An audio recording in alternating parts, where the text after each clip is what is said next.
আজকে আমি একজন আহত সৈনিক। গত কয়েকদিন ধরে দেখেছেন যে আমার উপর চতুর্দিক থেকে মিসাইল নিক্ষেপ করা হচ্ছে। আমি কোনো অ্যান্টি মিসাইল ইউজ করব না, বরঞ্চ আমার রাজনৈতিক সহকর্মীদেরকে আজকে আপনাদেরকে সাক্ষী রেখে যারা সম্পূর্ণ অন্যায়ভাবে আমার চরিত্র হনন করেছেন, আমি তাদের সবাইকে ক্ষমা করে দিলাম। কারণ আমার রক্ত এবং মেজাজের সাথে প্রতিশোধ মানায় না, যায় না। আমি প্রতিশোধের রাজনীতিতে বিশ্বাস করি না। আমি বিশ্বাস করি আমি যদি আমার কোনো সহকর্মীকে, বন্ধুকে, ভাইকে তার ভুলের জন্য ক্ষমা করতে পারি, তাহলে আমিও সমাজের কাছে একদিন আমার ভুলের জন্য ক্ষমা আশা করতে পারি। কিন্তু সেই আমি মানুষটাই যদি প্রতিশোধের রাস্তা ধরে হাঁটতে চাই, তাহলে আমার উপর থেকে আরেকজনের প্রতিশোধ নেওয়ার অধিকার তৈরি হয়ে যায়। এই প্রতিশোধ, প্রতিহিংসার রাজনীতি করে করে আমাদের সমাজকে, দেশকে অনেক ক্ষতি করে ফেলেছে। ওই পিছনের রাজনৈতিক কালচার আর ধারণ করে চলতে চাই না। ওগুলাকে সম্পূর্ণ পিছনে ফেলে যুব সমাজের হাত ধরে এখন সামনে এগিয়ে যেতে চাই। আমি বিলিভ করি আমাদের যুব সমাজ অনেক পটেনশিয়াল। আমাদের যুব সমাজ আমাদের চাইতে অনেক ফ্রেশ। তারা অনেক ইনোভেটিভ এবং প্র্যাগমেটিক।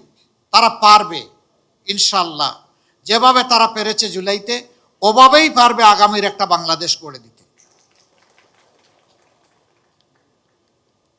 সেই যুব সমাজের প্রত্যাশাকে, আকাঙ্ক্ষাকে ধারণ করেই আমরা আমাদের ইশতেহার রচনা করেছি। ইশতেহার রচনা করেছি মায়ের জাতিকে সম্মান দেওয়ার জন্যে। ইশতেহার রচনা করেছি শিশুদেরকে নিরাপদ আবাসভূমি তৈরি করে দেওয়ার জন্যে, তার মেধা বিকাশের উপযুক্ত পরিবেশ নিশ্চিত করার জন্যে। আমরা তৈরি করেছি সুস্থ জাতি গঠনের জন্য শারীরিক সুস্থতার প্রয়োজনে যা দরকার সেই সমস্ত সার্ভিস নিশ্চিত করার জন্যে। আমরা যে কৃষকরা আমাদের মুখে খাবার তুলে দেন, সেই কৃষকদের জীবনে আমরা বিপ্লব আনতে চাই। আমরা চাই না পুরানা ধাঁচের সেই কৃষিতে তারা পড়ে থেকে অতি অল্প পুঁজি নিয়ে হামাগুড়ি খাবেন। বরঞ্চ বিশ্বের অনেক দেশ আমাদের বহু পরে স্বাধীনতা লাভ করার পরে কৃষিতে তারা বিপ্লব সাধন করেছে। একসময় তাদের দেশ ছিল আমাদের মতো ইম্পোর্ট ডিপেন্ডেন্ট, এখন তারা হয়ে গেছে এক্সপোর্ট ওরিয়েন্টেড। আমরা পারবো ইনশাল্লাহ। বিশ্বে অন্য কেউ পারলে আমরাও পারবো। এবং আমাদের মানুষেরা প্রমাণ করেছে এদেশের মানুষ ভালো। তো সমস্যাটা কোথায়? মানুষ যদি ভালো হয় দেশ কেন আগায় না? দেশ তো আগাবে।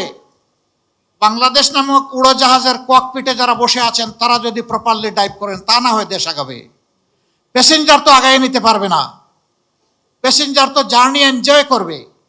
আমাদের সমস্যা ওই জায়গায়, সমস্যা আমাদের মাথাগুলোতে।